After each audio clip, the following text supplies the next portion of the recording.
Get cool stuff for what you were going to do anyway. Drink beer. With Buy Beer, Get Gear from Labatt, you can just snap a photo of your receipt and upload it to the website to rack up points for exclusive merch. Get points for every purchase, whether you're grabbing a pint on draft, a case for a party, or a tall boy at the stadium. Any size, any product, anywhere you buy Labatt. Buy beer, get gear. Sign up now at rewards.labattusa.com.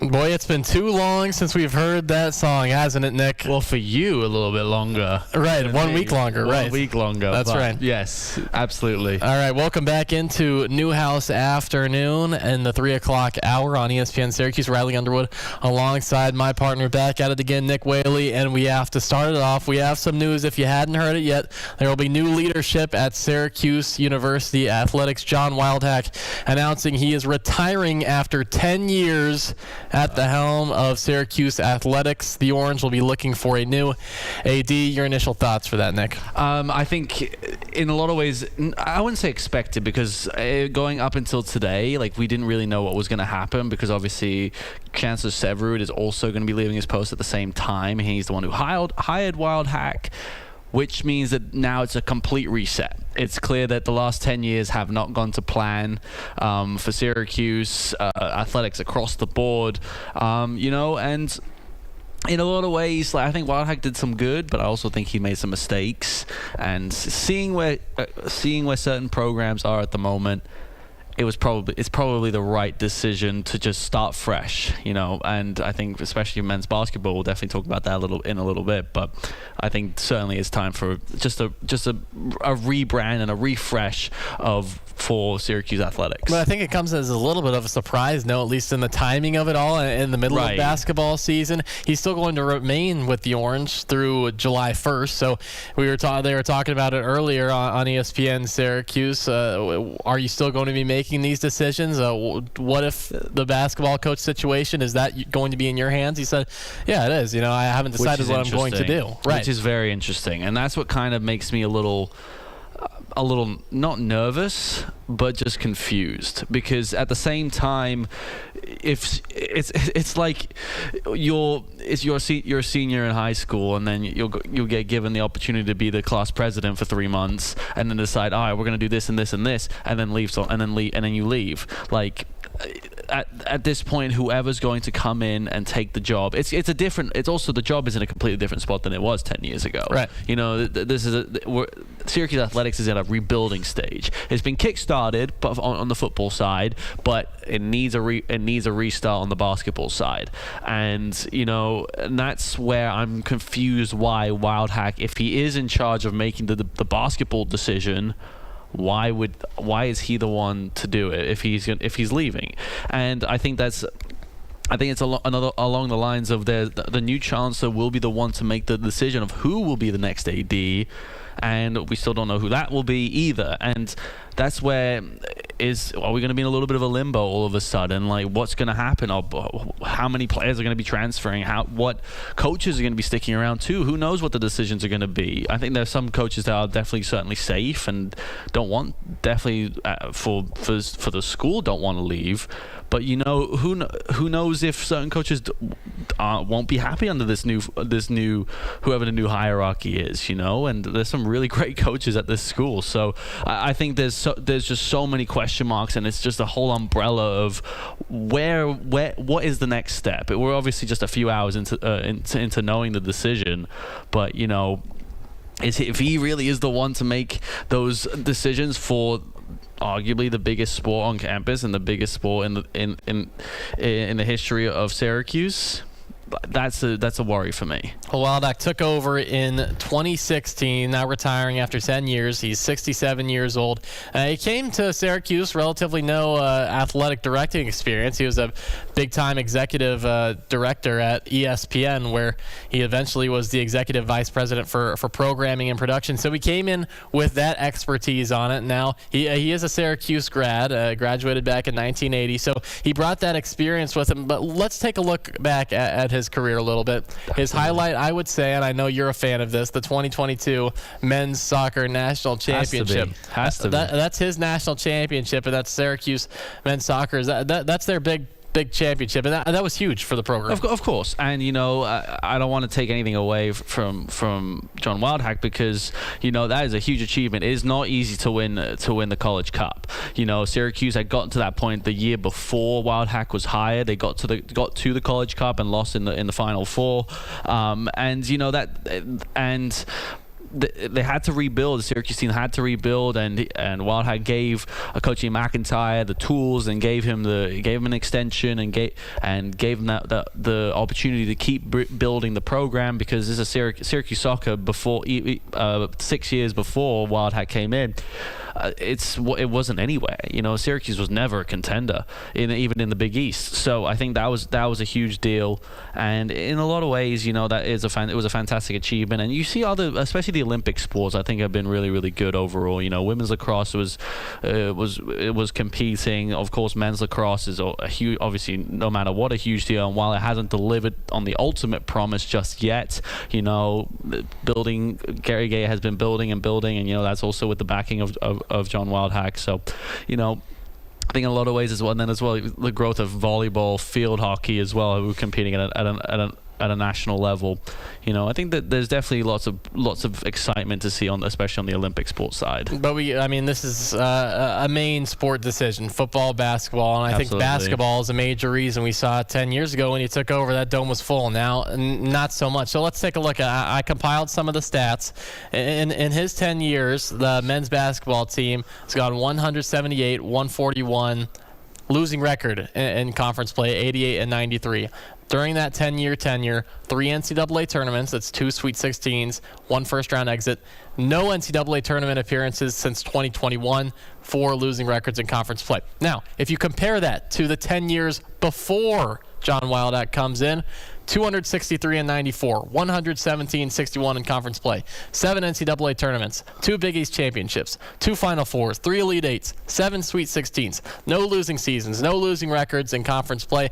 It's just a different state of the program, and I think that's a main decision, because when people think about Syracuse or thought about Syracuse, you think about Jim Boeheim, you think about Carmelo Anthony, you think about the Pearl, you think about a packed Carrier Dome, now the JMA Wireless Dome, but you think of it packed, the biggest venue in college basketball, and now it's just not really that same allure. So really what they're trying to do, it seems like, and obviously you want to get back to that prominent program where that block S means something in college basketball. And recently, no NCAA tournament appearances since 2021. It's not going to happen this year unless something crazy happens. It just hasn't happened. And then that's what's really troubling, is that in our time here, we're only the second class since 1967, I think, that won't see an NCAA tournament game, and that's just heartbreaking for a school that is and a region of the U.S. that's just built on college basketball success. Like you mentioned, John Wildhack oversaw the eventual retirement of Coach Boeheim, and that's the other aspect of it, is that, was that mishandled? I'm not sure it necessarily was. I think it happened at the right time. It's never easy to see a legend go. But maybe the following of keeping everything within the Coach Boeheim tree. I think in retrospect, maybe it wasn't the ideal decision, but at the time, it made sense. Right. You have Coach Adrian Autry come in, who was the associate head coach for years, and great first year, won 20 games. Everything seemed fine, and then the cracks did start to unravel, and that's the ultimate.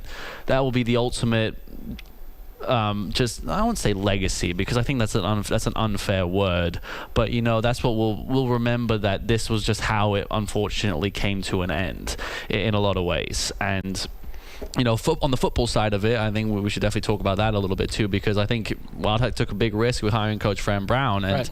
I think it's already kickstarted that rebuild on that side. And the football side, that's a little different, because it was a struggling program before Absolutely. he got there, and it continues to struggle a little bit. But I'd say he did improve the football program a bit. There was a lot of different coaches. I mean, before his tenure, there was a lot of different coaches in the 10 years before. You had Greg Robinson, Doug Marrone, Scott Schaefer. In his term, or right before he was hired, they brought in Dino Babers. He was there for a little while. Now you have Fran Brown. During those two, Babers and Brown, then 10 years, you went 55 and 68, 27 and 55 in conference, 3 winning seasons, 2 10-win seasons, 4 bowl games. Those 10 years before, Syracuse struggled, 48 and 75, 21 and 52. Only 3 winning seasons, so 3 in both the tenures. 0 10-win seasons and 3 bowl games. So, I mean, when you look at the stats, it's a little bit better, but not a drastic difference. I think as well you got to look at how Syracuse, since the early 2000s, were just in this state of limbo, right. and really looking for some kind of just guidance and looking for just a way out of the basement. It was eventually, of course, joining the ACC, and that was that took a little bit of time to really build in a power conference, and so that was the other part of it. And that's another thing for John Wildhack, that he did help Syracuse really start to build and get that revenue share in the ACC because of his ties to ESPN and the whole TV deal on that side of things. That helped a lot. And I think Syracuse football is in a way better place now, even in this modern era of a really just messy NIL space. I think Syracuse football is in the best spot it's been probably in the last 2-3 decades. Even after going 3-9. Well, yes, because at the same time you got to realize that this past season, it wasn't. Obviously, it wasn't pretty, but Syracuse was winning. Syracuse was winning until at the beginning of the season. It's not like Syracuse came out of the gates and just absolutely flopped right away. I think it definitely could have been the way it eventually all planned out. Could have been. Well, they lost 8 straight games to end the season. Of course, and that's never acceptable. Of course, it can't be. But at the same time, you see the attention that Syracuse is in the national spotlight, for better or for worse, for the first time in a long time. On the football side of things. Last season, win 10 games, win a bowl game in San Diego, and this is if you think of the near misses of last season, of losing that Stanford game on a last minute field goal. If Syracuse wins that game, then all of a sudden they're 10-2. They're knocking on the door of an ACC championship game in Fran Brown's first season. That's impressive. His recruitment has been elite, and that's why he was hired. Recruiting wins, and to recruit in Central New York is really not easy. And not easy in the ACC. So got to give Wildhack a lot of credit for taking that risk, and in a lot of ways put his reputation and job on the line for making that hire for Fran Brown, who was never a coordinator, never a head coach at the college level, and he took that risk, and I think it's paid off, and I think will pay off, because Fran Brown was being touted as a replacement for the Penn State job at the beginning part of the season. So I think in a lot of ways we got to give credit. I think that was a great hire, and but there's still lots of work to do for Syracuse athletics in the next couple months. Well, I think it's really just the 2 hires that really stand out: the Fran Brown hire and the Adrian Autry hire. And you could look at both of those in kind of 2 different lights, because they happened around the same time. You went inside the program after Jim Boeheim for such a legendary career that he had, and when you look back at it, I mean, hindsight 2020, when you look back at it, why wouldn't you? I mean, Jim Boeheim had so much success, and this is what makes the AD job so hard, is that you don't know how this guy is going to pan out as a head coach, especially when neither of these guys had head coaching experience on the football or basketball side. Now, they both had successful first seasons. That's the thing you got to think about. Adrian Autry, we saw him get 20 wins his first season. Wow, Syracuse basketball might be back. This was a great hire.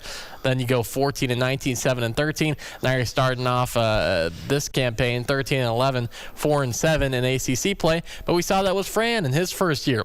10-3, 9-3 regular season. Wow, Syracuse football, it's back. Then you go 3-9 the next season. I don't know if I'm just saying I see a pattern here, but it's such a hard job to have, and Syracuse will have a handful to, one, replace the AD, also to replace the chancellor. But these two decisions are big ones. They're the biggest ones that an athletic director can make when you're replacing a football and men's basketball coach.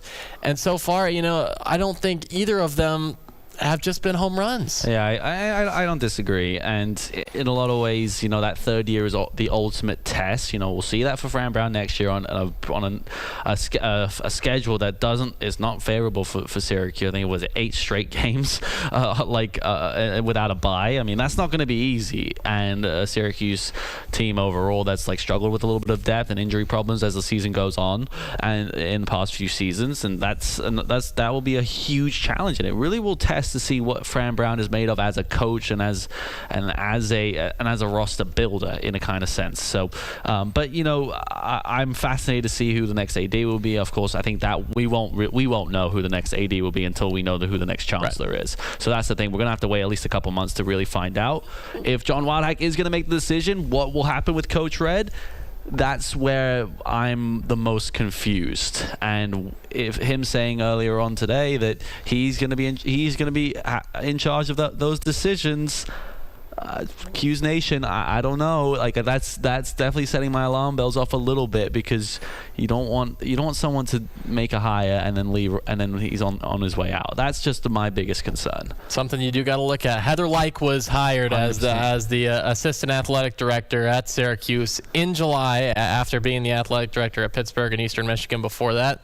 She's still here. That may be something that people are making rumors about, but of course we don't know yet. I think she'd be great. You think so? I think she'd be a great hire. No, not just. I think she'll, because when she took over at Pitt, it was they were in a little bit of limbo as well on both football and basketball. Basketball's still a little bit trying to work their way back up, but football's definitely back in there, especially on the recruitment side. So, I think she'd be a great hire. But obviously, there's going to be so many names in the mix now. Syracuse, being the Syracuse athletic director is a great job. No looking away from that. So, I think, same Syracuse basketball. It's a top 10 job. It is. Yeah. Everyone. If they did a poll in the ACC recently, it is the 5th best job in the ACC. That's what coaches believe. So, lots of questions, and I don't think we'll get any answers anytime soon. I don't know, but we will get some answers tonight about Syracuse men's basketball. We'll talk about that after the break, so stick with us. John Wildhack retiring as athletic director at Syracuse after 10 years at the helm. You're listening to Newhouse Afternoon on ESPN Syracuse 97.7 and 100.1 FM. Riley Underwood and Nick Whaley will be right with you after this break. Cool, thanks. Thanks, Paul. Oh, man. I think she'd be a great AD. She talked to us in a Bayham class, right? Yeah. I always thought, though, as soon as I realized that she was here, and she's literally an AD, she was an AD. She was if she was the AD at Pitt, why would you then join Syracuse as an assistant without maybe a little bit of knowledge that job might open up, kind of thing? Yeah. Who knows? I gotta look up this Twitch chat. No one's saying anything right now. No. Hi everybody on Q Sports Talk. If you got any questions, send them over.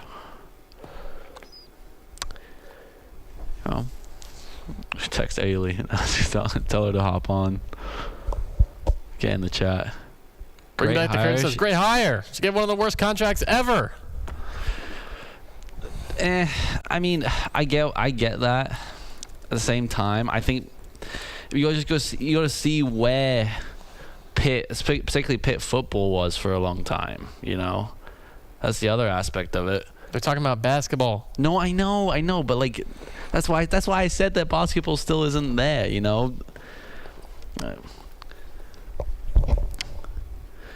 Tough job. Maybe they should give you a shot. Give me a shot. All NIL would be going to soccer. $20 million. Even Ian McIntyre. Even I know that would be a terrible idea. I love the soccer guys, and I definitely hope that they deserve some NIL money. They're getting it. They're getting their brand deals. Kyle Jansen's got his proactive ads. Was backup goalkeeper. Probably will be starting next year.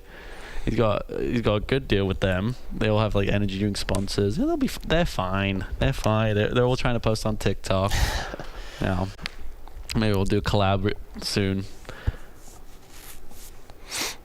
But no, yeah. I think Heather, like when she came and spoke with us, I really believe what she was saying, which would make me I'd be not good on the hiring process, because I would think everybody sounds great, kind of thing. But it'd be interesting. I mean, have they given us any timeline of who the next chancellor will be? I don't think so. Like they keep sending us updates. They're like, oh, the process is going well. Like, what does that even mean? Yeah. Absolutely no idea. It's a thing, I mean, I'm trying to think. All Syracuse sports, like what have done better? Volleyball definitely gotten better. Obviously, still not great. That's the thing with Pitt, though. Like Pitt, volleyball's top 5 in the country every year. Their soccer team is top 5 in the country every year, basically, both men's and women's. But football is getting better and better in the ACC. Basketball's not great, sucks probably. Easy to say. Yeah. It's like, and football there. That's one because Pitt plays at not Heinz Field, whatever it's called now. Acrisure Stadium. Come on, it's the big mustard bottle for me. It was so much cooler when it was called Heinz Field, because it's just a big mustard bottle.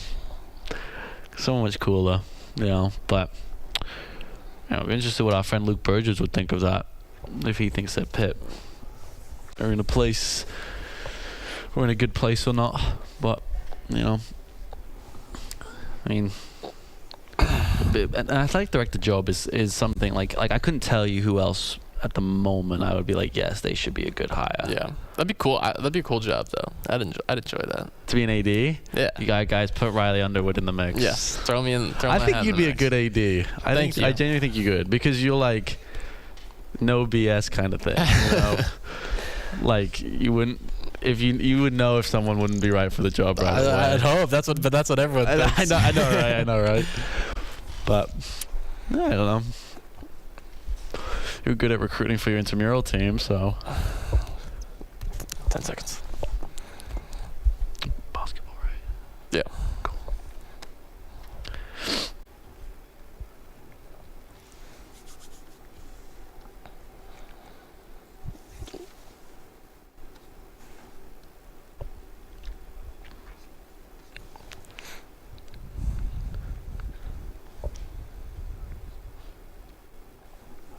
All right, welcome back to Newhouse Afternoon. Riley Underwood and Nicholas Whaley along with you. Syracuse basketball has a game trying to get back on track. They have been on quite the skid. They've lost 2 straight. Let me count. 1, 2, 3, 4, 5, 6, 7. 6 of their last 7 games. 1 win in 7. Right, but they're favored tonight in the Dome, which is crazy, against California. Look, I don't want to be that guy. I really don't want to be that guy. I cannot believe they're favored by that much. By 6.5. I can't either. Like look, Cal are a good team. Like that's the thing. Like they've struggled a little bit in the conference, but they've won 2. They've won 2 of the last 3 on the road as well. One of those was against Stanford, so it's not really a road game. But in the same sense as like they're winning. Justin Pippen is a good player, dude. Like that guy is balling. I like what they've been doing this year, and they were 17-7. And I think it's not easy to like. You got every time we look at where the ACC is right now.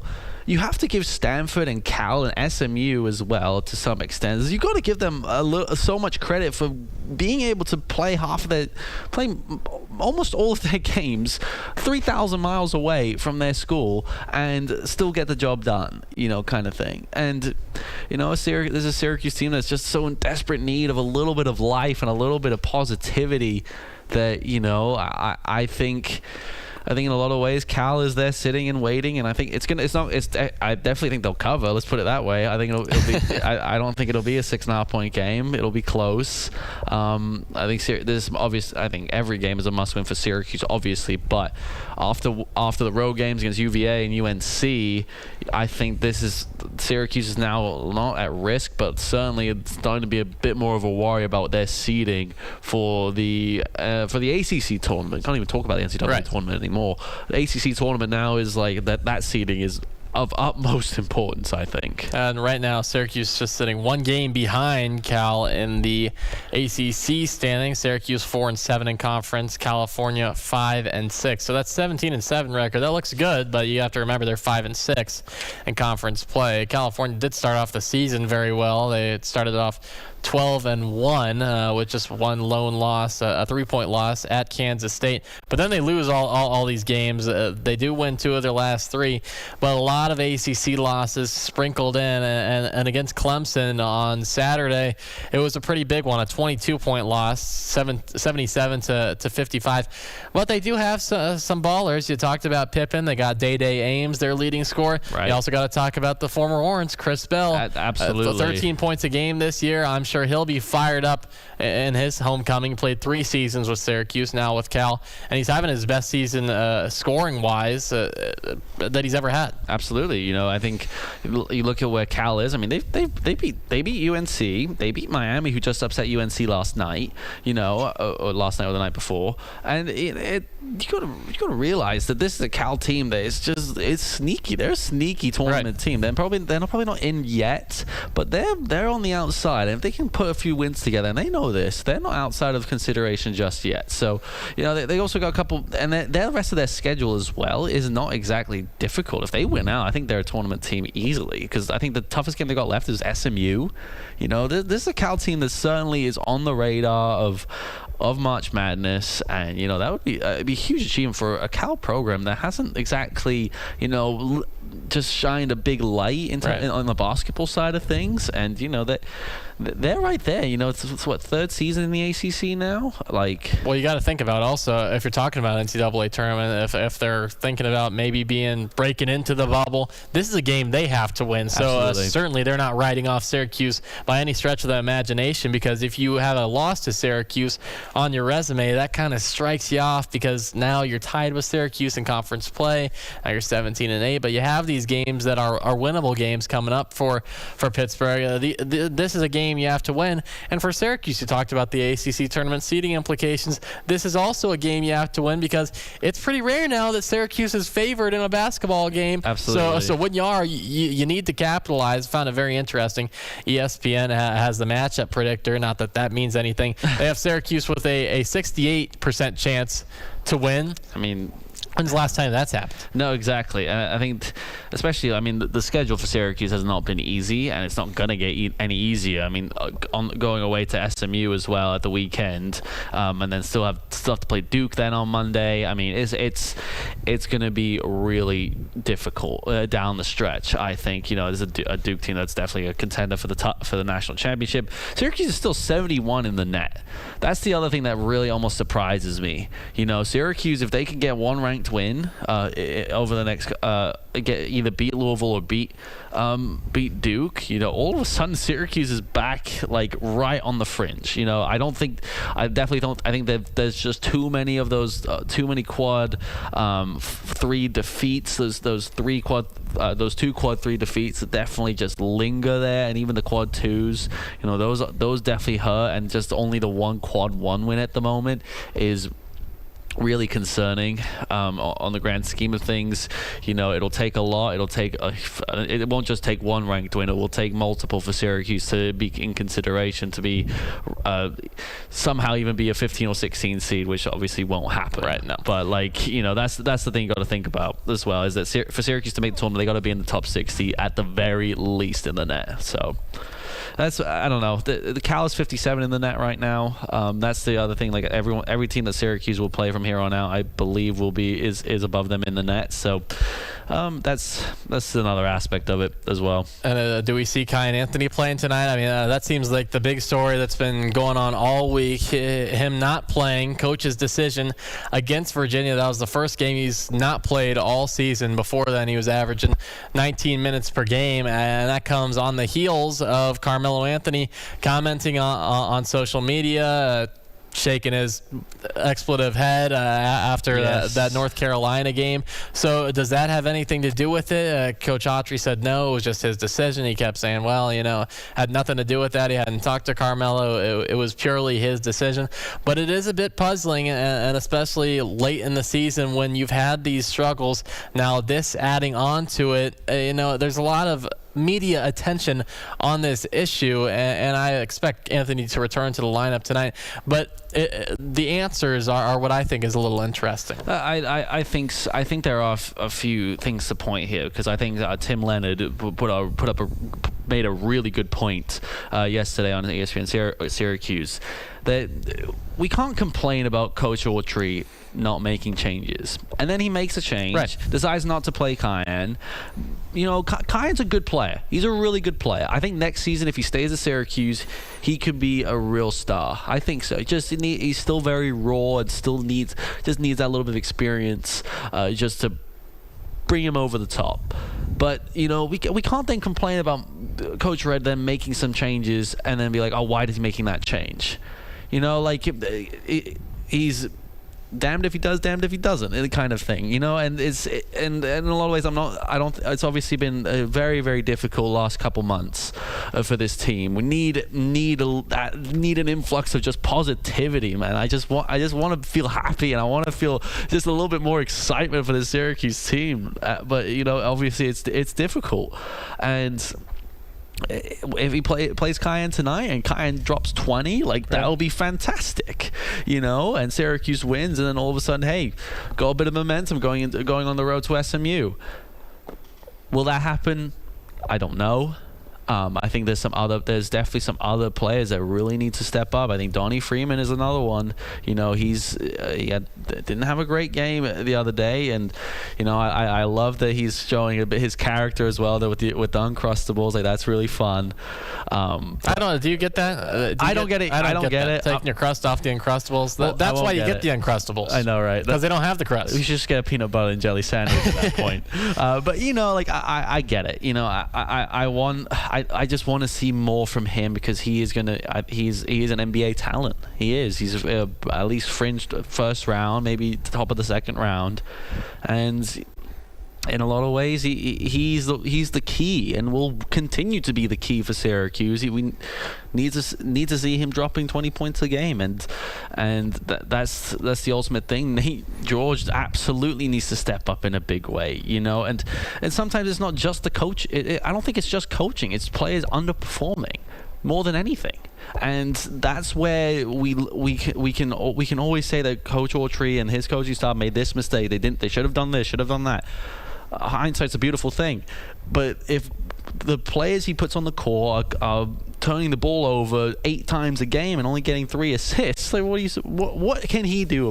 What can he do about that? Well, that's what happens in practice. You iron out those mistakes. But I gotta ask you. I mean, California taking on Syracuse tonight in the JMA Wireless Dome, 7:00. Syracuse favored by 6.5. It seems like, especially after this Wildhack announcement that he's retiring, it seems like all the attention has shifted to Adrian Autry. I mean, it seems like it's all but done that this is about it. So the seat's as hot as ever. Does it get any cooler depending on what he does the rest of the season? Honestly, no. I don't think it does. I think every game is expected to be at least competitive. Syracuse needs to just put on the best performance they can, and in a lot of ways, it's not that there's no pressure on Coach Autry. There absolutely is. Of course, there more pressure than arguably any men's basketball coach in the country at the moment. But at the same time, it's been so negative that it's time to just let's just do it. Let's just play. Let's give everything that we've got. We have nothing to lose on the season. Syracuse have nothing to lose on the season. Absolutely nothing. and that's where I think that if Syracuse can just take it one game at a time, beat Cal tonight. All right, let's go to SMU. Let's be competitive. Let's get the win down there. These are two winnable games. Two winnable games. Of the rest of the schedule, those are two of the most winnable games left. Because you still got Duke, still got UNC again in the Dome, and you got Louisville as well. I mean, these are not easy games. Yeah. Like, that's where you just got to try and get these wins, because the ACC is getting better and better as well, week on week. I feel like more and more respect is being put to the ACC. So you pick up wins, especially a road win against SMU at the weekend, be absolutely massive. So, I think that like you said, the seat isn't going to get any cooler, but I think in a lot of ways it's just time to just let go of the reins and let's go. Let's have fun. All right, Syracuse men's basketball hosting California tonight in the JMA Wireless Dome at 7 o'clock, Wednesday night clash. We'll have a little bit more Q Sports talk on Newhouse Afternoon right after this short break. Stick with us.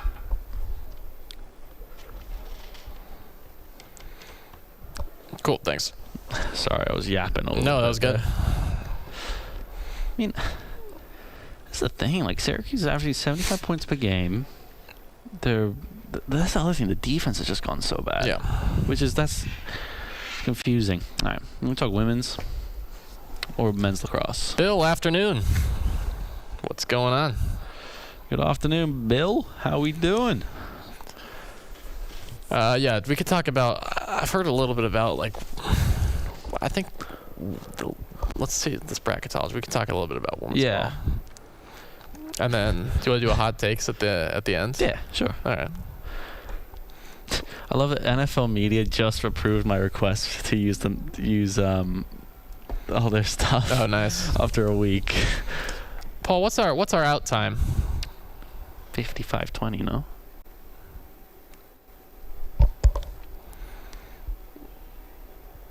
Oh, 56:20. So damn, we went out early last week. Okay. Cool. Oh, thanks. Cool. You got it. Don't you need no muffle to Bad Bunny guy? I mean, it's just stuck in my head since Sunday. I thought it was so good. It was a message of unity.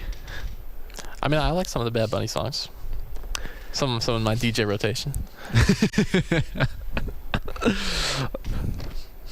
DJ Underwood on the mixer. Yep. Go, what's your DJ name? DJ Flick, man. J Flick? Yeah. DJ Flick. Jeez. For hire, if you're watching on the Q Sports Talk. Yeah, you have an event. Absolutely. You know where to find me. Right here in the chat. Yeah, guys. If you want your next birthday party or your next... to be absolutely madness. An absolute madness. All right, you want to hire DJ Flick right here. That's right. Yep. You gotta... You should mix some new tunes for our breaks. Yeah, maybe I should. All of us, and then we'll just... just bang.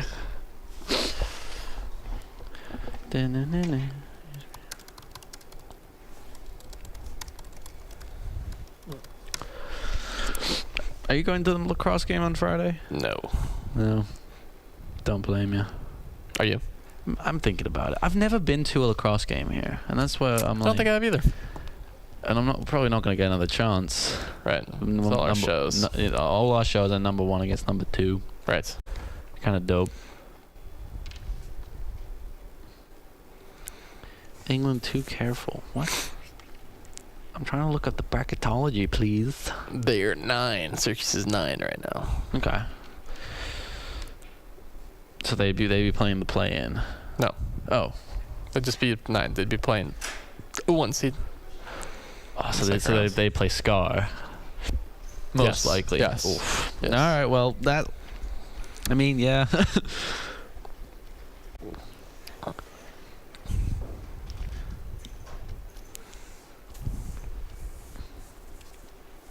I mean, they're right there, man. Maybe. Well, they were the 8, and then they're now the 9. Yeah. They'll definitely make it. That's for sure. That's what people are saying. I saw a post though. I was like, should Syracuse women's basketball make the tournament? I was like, I think so. But you also think about like 9. That's about the cutoff. Because Right. I mean, you're not seeing any 15 seed power teams. Like if you're a power team, you're probably 11 might be your cutoff. Yeah, I 11 mean, and 12 maybe. 12 is really cutting it. Yeah. I'm trying to look like Gonzaga's 11. How about Portland beating Gonzaga too? Dude, that was Men's. crazy. You see how the coach, like, he tore his ACL in practice. Oh. So he tore his ACL in practice because they didn't have enough squad guys. And he spent the whole bench, and he was like hopping on one leg the whole game.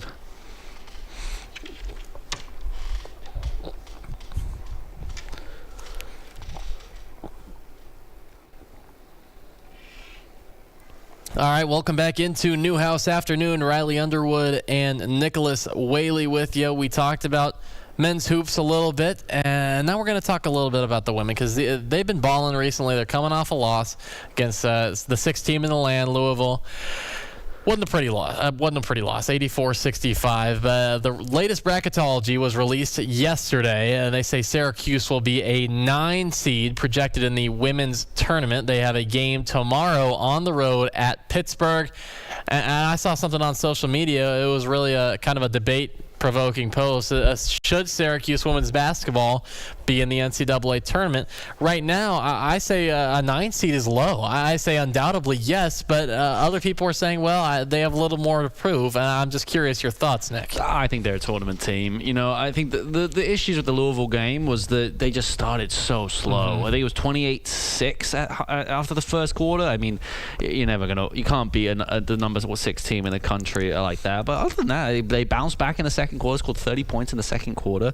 You know, this is a women's basketball team that has exceeded expectations, I think, substantially this season. And Coach Felicia Leggett-Jack once again proving why she's an ACC Coach of the Year, and I think they absolutely are. They're on the fringe. They're right there. I mean, we were saying in the break how being an 8 or a 9 seed, right, like you mentioned, is like right on the cutoff. You're not going to get much lower than 10. Maybe 11 on a play-in game or something.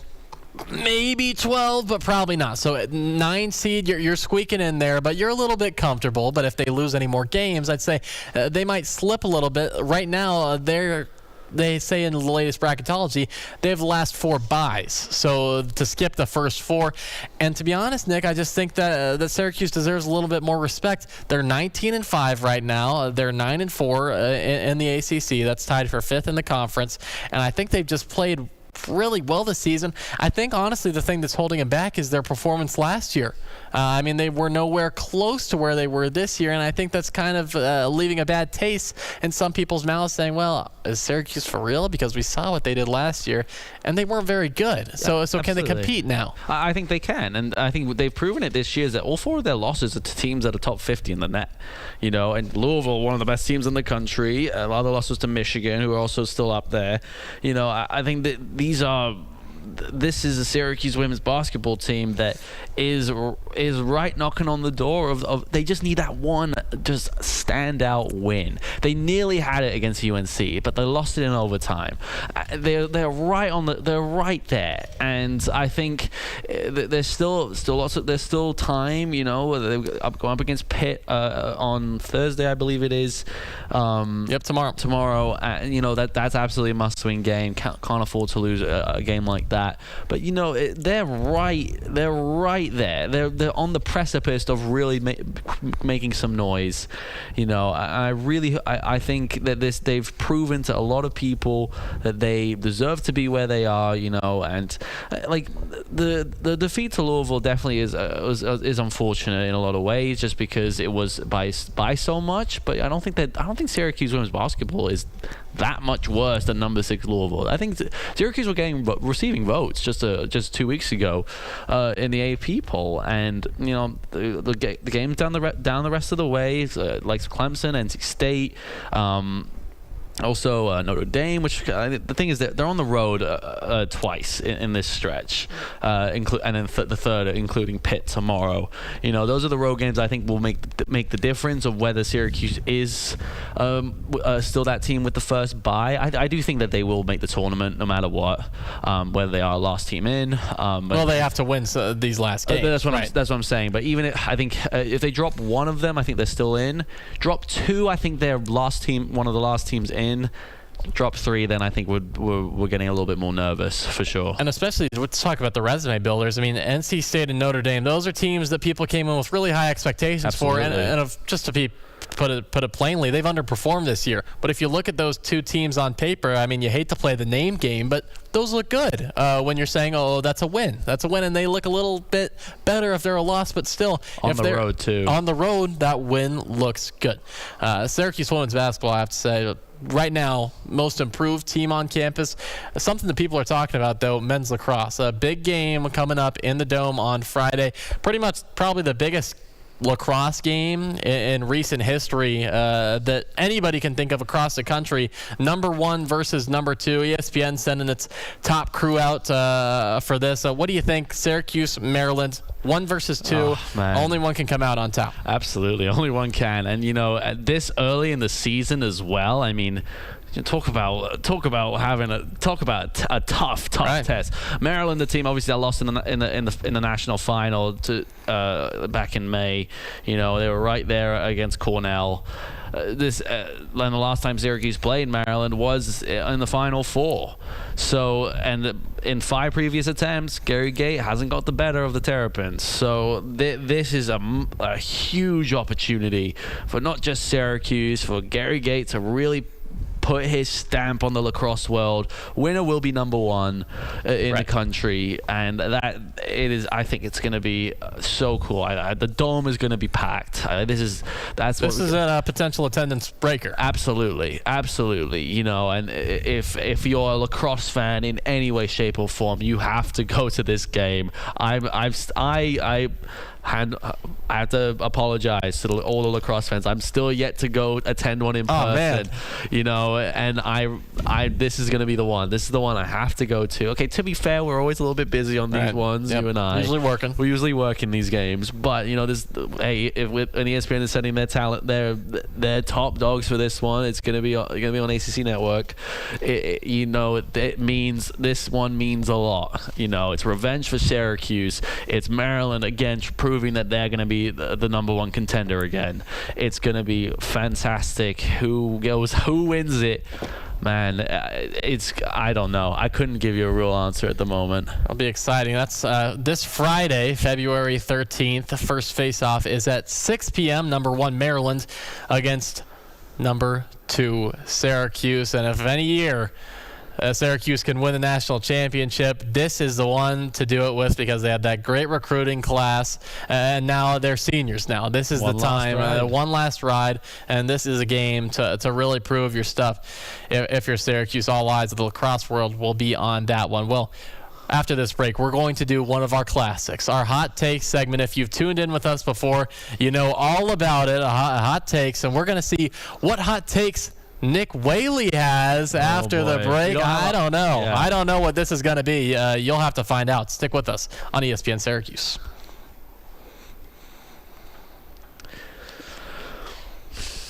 Do you know what your hot take will be? I think so. All right. Maybe.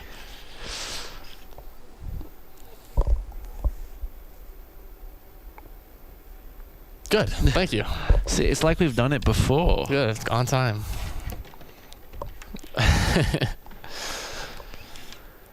My hot take can't be what it was a while ago. That wasn't a hot take, though. Don't say that. It's not a hot take anymore. It's not, though. That's the thing. Well, it's ahead of your time. Dude. Hopefully, I'm sure Ailey's got like clips somewhere. Yeah. If she had every single recording at one point. I feel like I'm getting shorter for this show. Slowly shrinking. Mm-hmm. Yeah. What is this going to relate to? I mean, I have a couple in my head, to be honest. Okay. Don't spoil it. No, I won't. But I'm trying to think sport-wise which one to do. Like one You know. All right. I remember one of your take last year was Syracuse is gonna make the college football playoff. Okay, look. It wasn't a bad one at the time. Well, it turned out to be a bad one. It did.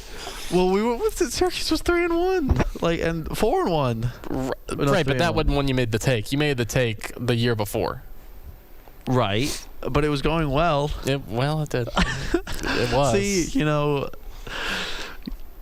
come on.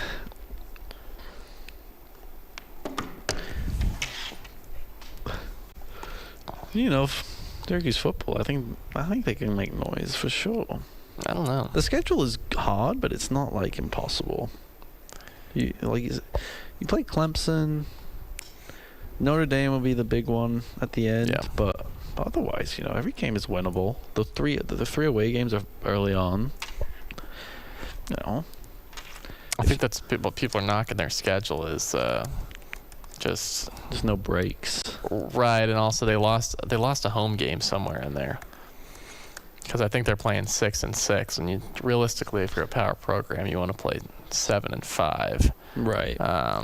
That's because they. Because they're playing at Connecticut. Yeah, UConn. Because they had to drop a game for the new rules. For the new rules, so they could play 9 ACC games, and I think they were playing an extra home game, so they lost that. So, yeah.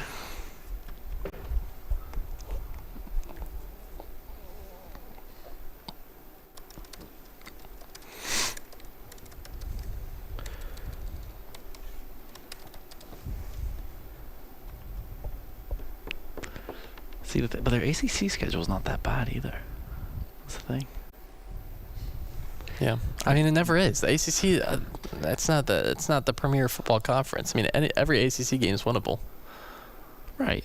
Well, am I wrong? You don't look at it. I mean, you don't play Miami. Play Clemson. Play SMU at North Carolina. North Carolina, no good. It's like all the tough games are at home. That's the thing, as well.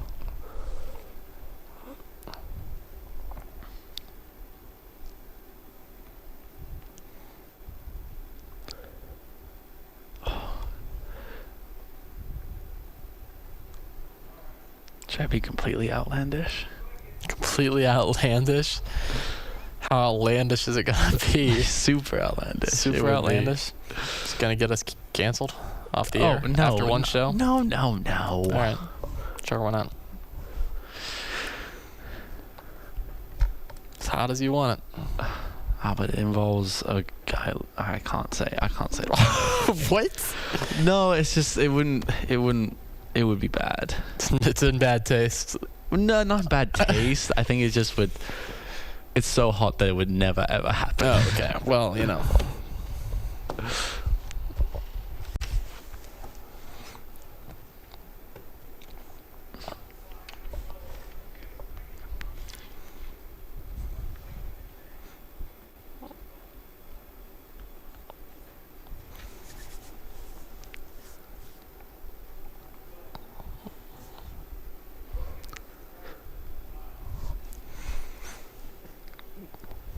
All right, just a few minutes left in Newhouse afternoon. Riley Underwood, Nick Whaley with you, and Nick has his hot take segment. Newhouse Afternoon Hall of Famers. If you're in our Twitch chat, you can see that. Thank you, Paul McCoy, our producer back at the station. I just saw. I'm like, why is it so much more condensed? Hall of Famers. I don't know, man. We're washed. We're washed up. So man. washed. That made me feel so old. Thank you, though. Thanks, I'm Paul. like Jordan with the Wizards, you know. I just don't have that same aura as he used to. But if you're not familiar with us, we do our hot take segment at the end of each show. We're missing Ailey Weiss, who's now out in Nebraska sports reporting. In Arkansas. Excuse me. See, Professor Kligerman up there. He was distracting me. He told me he was going to do it, and he did it. Ailey is out in Arkansas doing her thing. So we do our hot take segment. Yes. We do our hot takes. You're going to give a hot take today. I want to hear the hot take. What is it going to be? You told me it was going to be extra hot before the break. Yes, I'm going to stand up for this one. You're going to stand up. Oh, I could give a good old stretch because, look, I think particularly the next 12 months of Syracuse sports, right? It's going to be very interesting. Interesting. I think it's going to be interesting. I'd say so. This is going to be a multiple level. All right, we're stacking. We're stacking. All right. So first and foremost, men's lacrosse is going to be a national champion. Okay. We're going to stack this. They're going to win on Friday. All right. They're going to win on Friday. They'll be the number 1 team. And they're going to roll all the way to Memorial Day weekend and get the job done. Get it done. Get it done. Joey Spallina will retire as one of the best to ever do it for the Orange. My second thing, though, so we're only going to stack 2 right now. Okay, we're only stacking 2. We're going to stack 2. Okay. I think that Syracuse football will not only make the ACC championship game. Oh, no. But they're going to win the ACC championship. Oh, no. Oh, no. And I think, it's not going to be easy. But I think they'll win enough games that they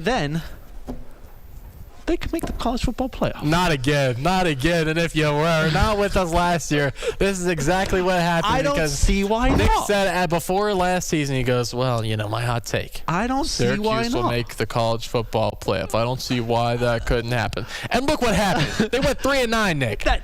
Injuries happen. This is a time for hot takes, not ridiculousness. Steve Angeli was the best passing quarterback in the nation before he got hurt. We were destroying You're Clemson. talking nonsense, No, Nick. I'm not. If you think about it, this team is going to be better next year. There's a lot more talent, especially in the defensive areas. I think that this Syracuse football team is going to be elite in the conference. And if you think about it, you look at the schedule, all the tough games in the ACC are going to be at home. SMU is at home. Clemson is at home. Louisville is going to be at home. The tough-ish games in the conference. Pitt on the road early on as well. So I don't think that's necessarily the end of the world. At UVA, who won't be as good as they were last year. I think that and at UNC, that's the cakewalk already. So I don't think that. Did you forget that this team was down 70-0 at Notre Dame at the end of this year? With no quarterback.